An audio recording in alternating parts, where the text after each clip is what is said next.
Welcome, everyone, to a new episode of the Together for Sharon podcast. I'm Sharon's son, George, and along with me is my wife, Grether, Sharon's daughter-in-law.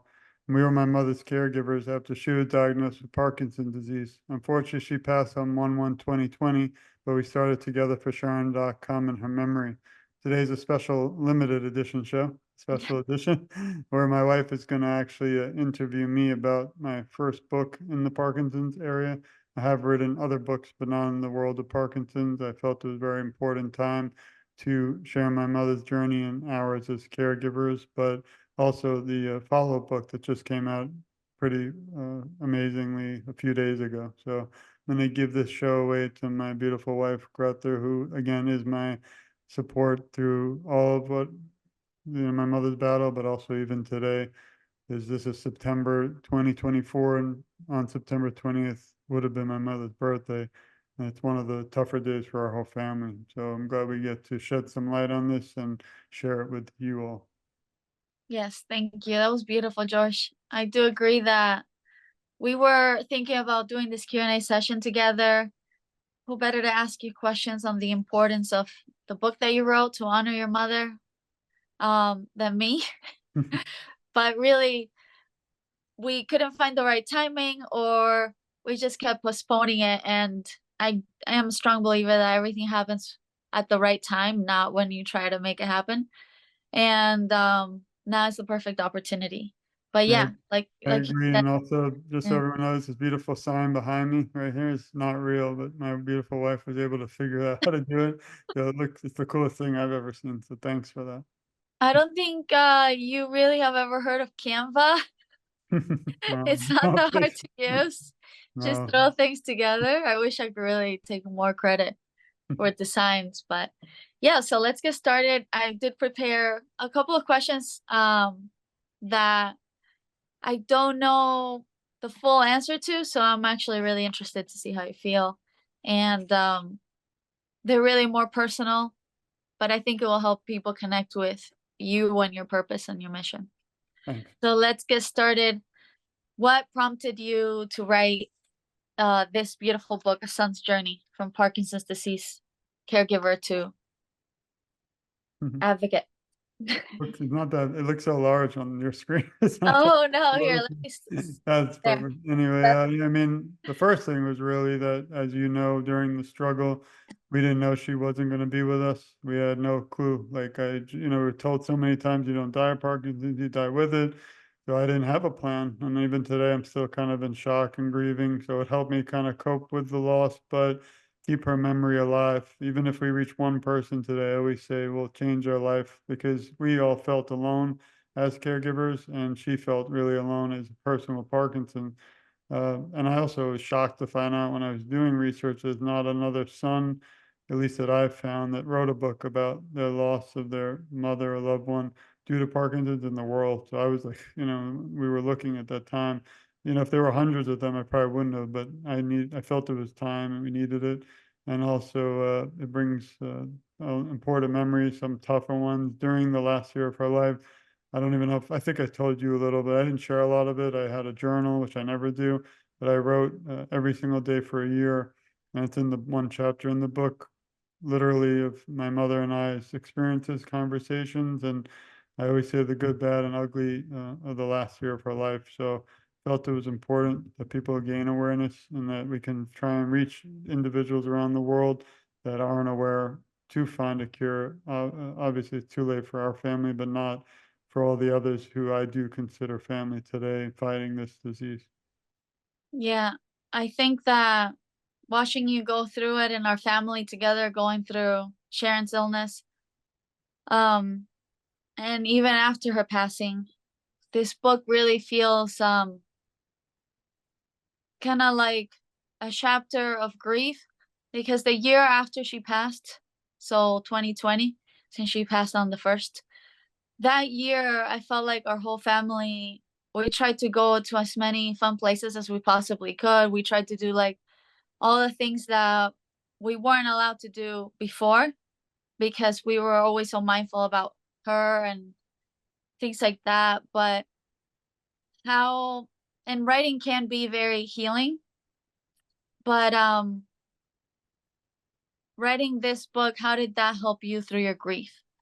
Yeah, I mean, I think part of what I do even today, and a lot of individuals, which is nothing wrong, they kind of shut the chapter, close the book, and the door closes, they move on. But I feel like my mother lost 15 years alive due to Parkinson's, and in my weird world, 15 years after she passed because she was so young.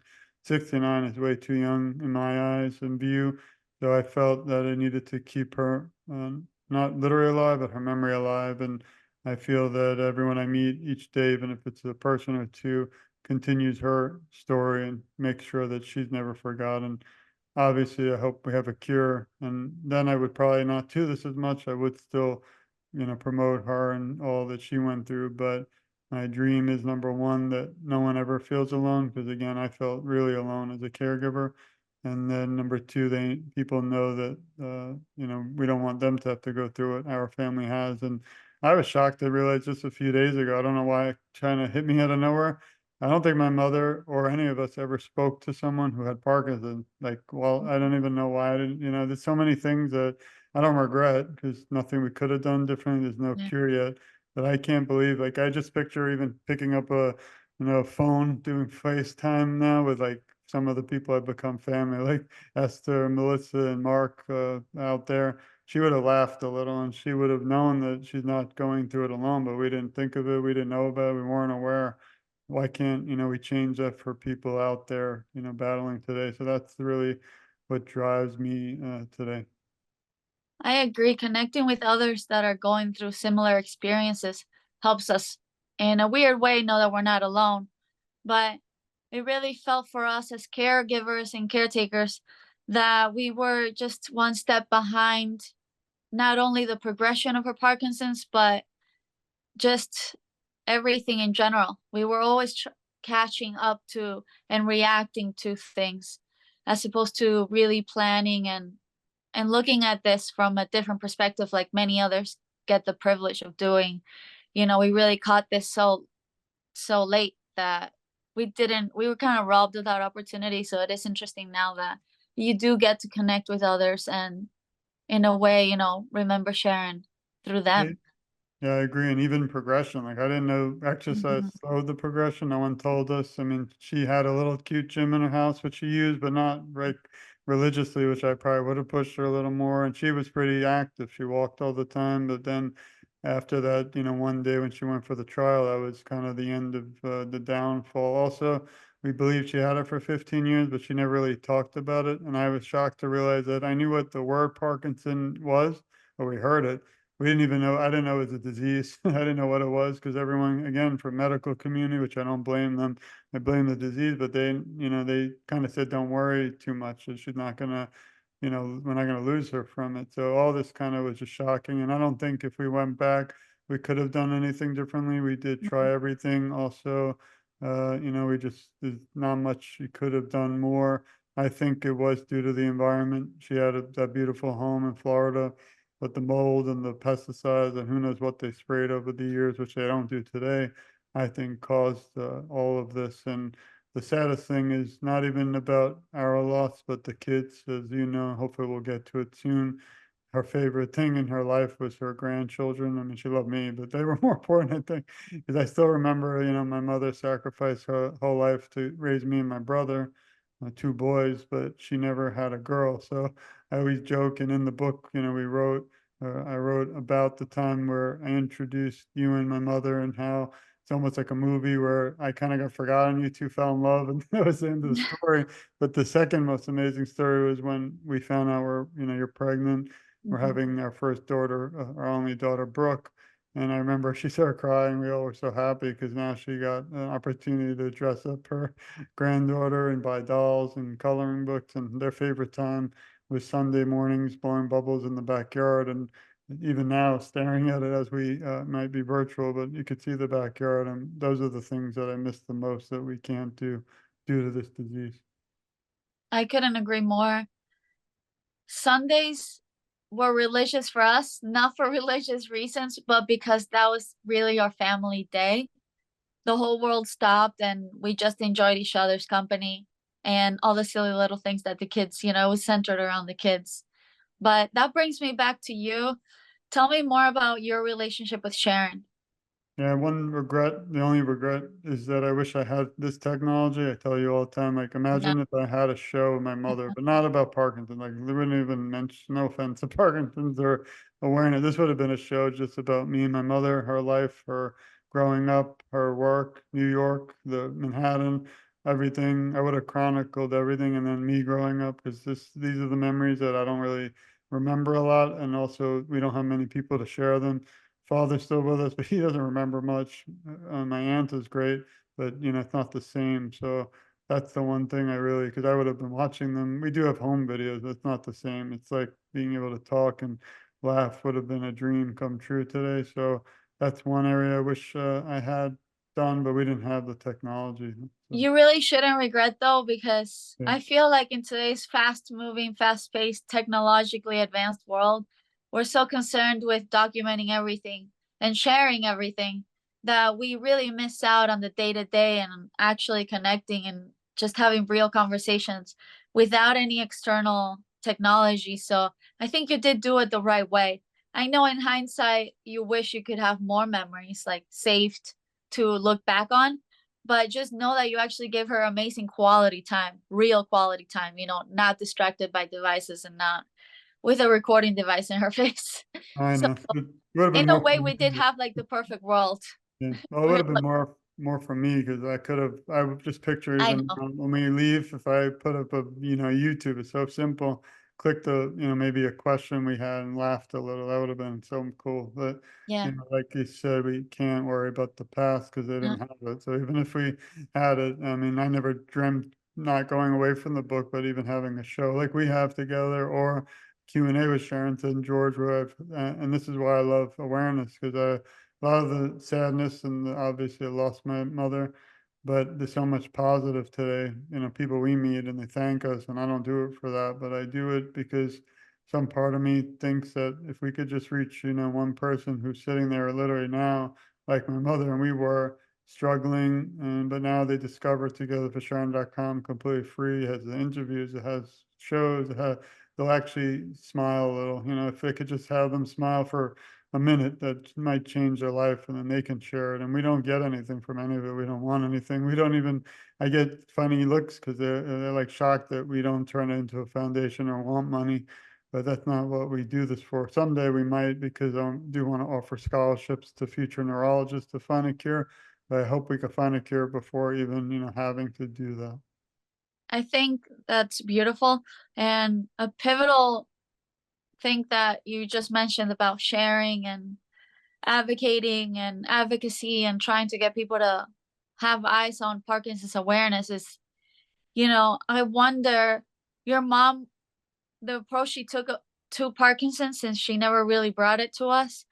I don't know if it's because she didn't want to burden us or because she was a proud, independent woman and she somehow felt, you know, weaker or, some sort of shame even regarding being sick, because she always did put on a positive, strong front. So, and always more focused on her family and their well being than on herself. So, yeah, I do believe that there is strength in sharing your vulnerabilities, your weaknesses, and that you need help and support, especially because later on, your family is the people that you're going to lean on.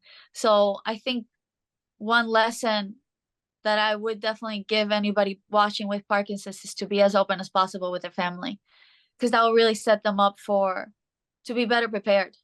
Yeah, I Yeah. agree, but some of the problem is that just there wasn't enough information. There's much more now, but I don't think she even knew what Parkinson's could do, what it would do. Yeah. We didn't even know. We weren't told. No one really helped us along the way, even the medical field. We tried to keep finding different doctors. She was struggling and not happy, obviously, because of Yeah. what she went from the smiling, beautiful, happy person, sometimes even darker, sad, and frustrated, which I agree because it's like, she used to always say, is she going to be there for her granddaughter Brooke's wedding someday? And we didn't lie. We didn't say yes. We didn't say no. It was heartbreaking not being able to respond or have a confident answer.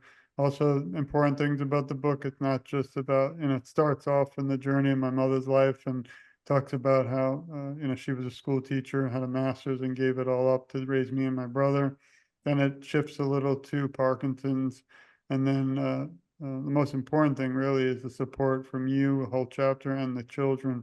Because without you and the children, I wouldn't have made it through the caregiving or even today advocacy, because I always joke and say I might be almost 200 pounds, 6'2", in policing, but I'll go through all these shows and I'm fine. Then I walk into the room next door to you and start falling apart, because it's not a easy. None of this is fun.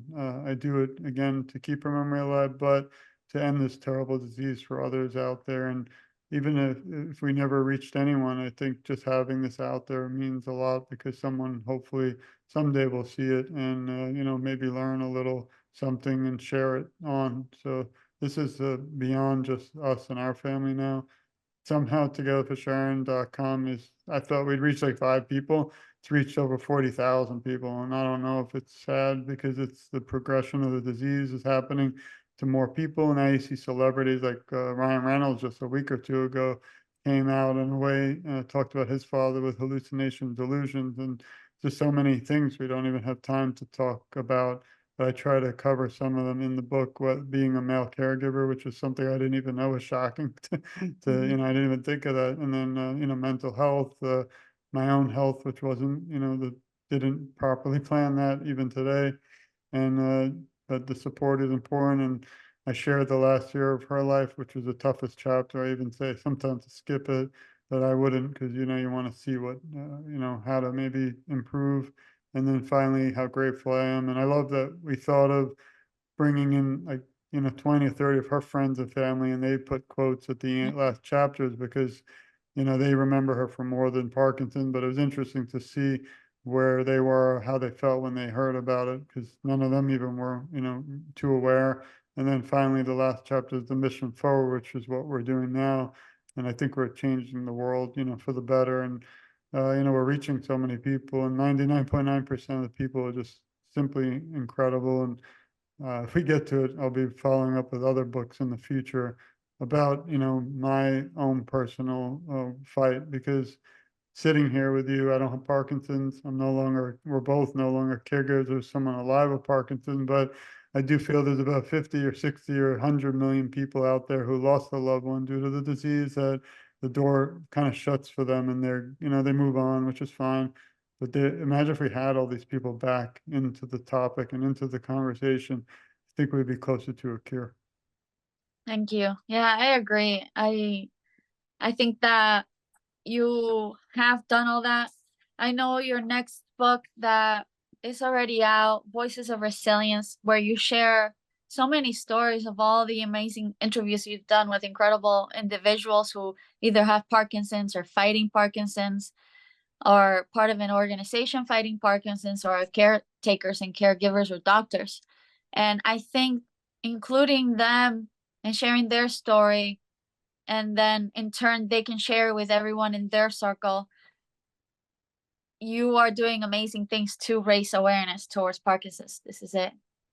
Yeah, Voices no, of Resilience. I only see a tree. It actually looks like that's the best thing. Yay.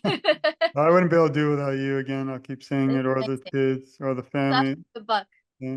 I have I a love all the stories, and I love that the pictures are in color, and you can see the beautiful faces of all the amazing individuals that you're mentioning. Everyone is so unique and so extraordinary. I mean, these are incredible stories. Yeah, I Incredible. mean, that was interesting. I mean, I know we joked at the time about, I say everyone's family, but I do feel like this unfortunate disease brings me close to people who I would never have met in my lifetime. So it does kind of make me feel like family. Obviously, rhetorical, because we're not sitting in rooms together, having dinner and thing, but I do pour a lot of my heart and soul into these individuals who might not even, some of them know, but some of them don't know what you know. Some nights I don't sleep because I feel bad that they have to still battle this. And I stay up the whole night thinking of ways to reach more people and end this disease.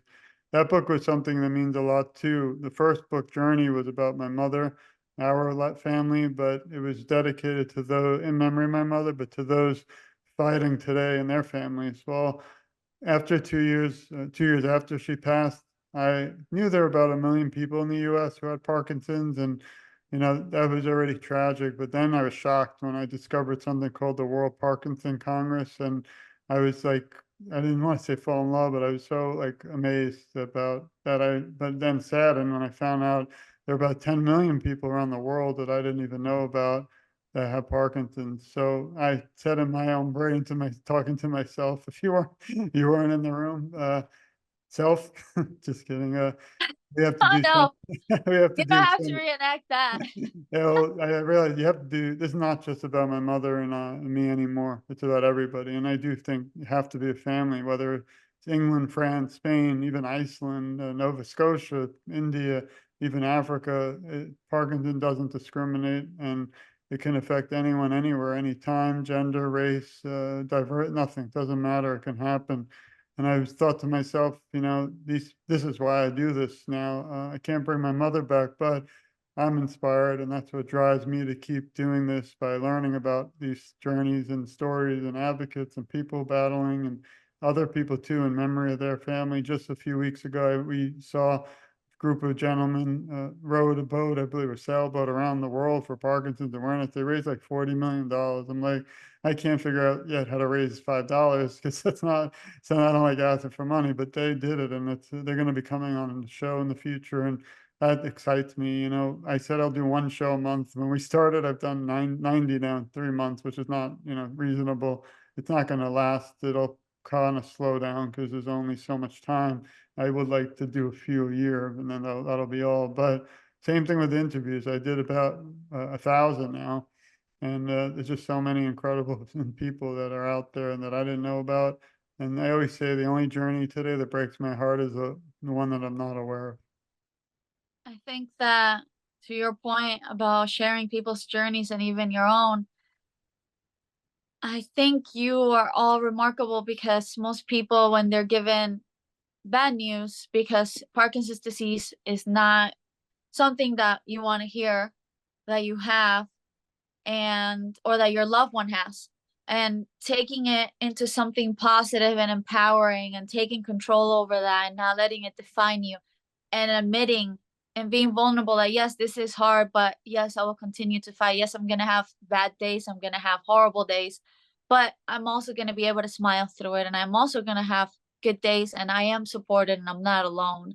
I think it takes so much strength to move forward on towards that path and towards advocacy and awareness, and owning your own Parkinson's disease, because yeah, nobody isn't Parkinson's disease is not the same for everyone, because not one individual is alike. We're all so different and unique, and what characterizes us is all different.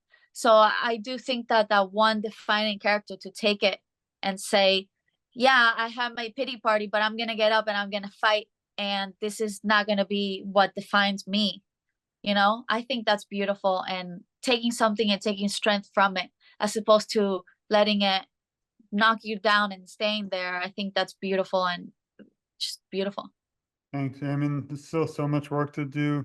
Thankfully, the National Plan to End Parkinson's Disease passed recently. We were a part of that. So that was really, I mean, being a part of history was amazing.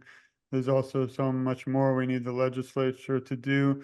I have a lot more books coming, and I didn't plan on them, but what I do is think about, my background and things that I think would benefit the Parkinson's population out there, and, give them some insight and areas from my background, like the law or policing, and so many. And I still struggle today explaining to our three children, Brooke the hardest, but Joshua and Eli, about their grandmother. Eli, our youngest, was so young, I don't think he remembers her, but we always explain and show pictures, so that keeps her in our family forever. But a kid's book is going to come in the future for grandparents, hopefully from the voice of my mother talking to her grandchildren. And this is not, again, a book that I think is something that you just throw out there. It's something that's really needed. I don't see much like it out there. And again, I hope someday we could even turn Son's Journey into a documentary, because there's not enough movies or things. There's so many out there for all this stuff, but not for Parkinson's. And again, I don't want the money from it. I just want her story. to be out there. And I just think it's so important to keep fighting, keep pushing. And, you know, I always say this, there's so much more to come, but if we all join forces and do it together, our voices are so much stronger. Thank you, George. That was beautiful. Thanks. Well, I guess we could wrap up. I mean, there's so much still to talk. I hope, obviously, the Together for Sharon podcast continues on. And it was just very cool, is the word today, to be able to be interviewed by my amazing, beautiful, intelligent, and so many more things. We'll be here for several hours. Interview on the book, Some Journey, and also on Voices of Resilience. Voices of Resilience is actually 1,000 interviews. We've kind of now split it to 300 pages. The one you have is a special limited edition. This is huge. Not going to When be I saw it, I was like, oh my yeah, gosh. that's gonna be in 2 books, but I do believe I would like to make kind of 4 or 5 book series to have all the interviews. Not everyone, you know, proved, not everyone we could find, but I think that those individual journeys are gonna be out there, and they'll always be remembered forever beyond all of us and our kids. So it's important. But I do have a little statement I always say at the end of every show. This is to everyone listening. We love you. We support you. We care a lot about you, and you're never alone. I, along with my wife, Grether, and our whole family, will advocate for you, and together our voices are so much stronger. Just like the books, I always say I'm just getting started, because it's just this conversation cannot end here. You know, it's something that has to continue, has to be shared until we find a cure for Parkinson's disease. So I just want to take a moment to thank you to Grether in the next room for your support, love, time, and putting up with me, because some people might not. So I'm lucky for many, many things, and that's one of them. I love you. Love you too, and we love you all. This has been another episode of the Together for Sharon podcast. I'm Sharon's son, George, along with my wife, Grether, Sharon's daughter-in-law. We really just want to thank you. Thanks for your support. We send the love right back at you, and we won't stop fighting till the doorstep shows a cure throughout the world. Thanks, everyone. See you soon.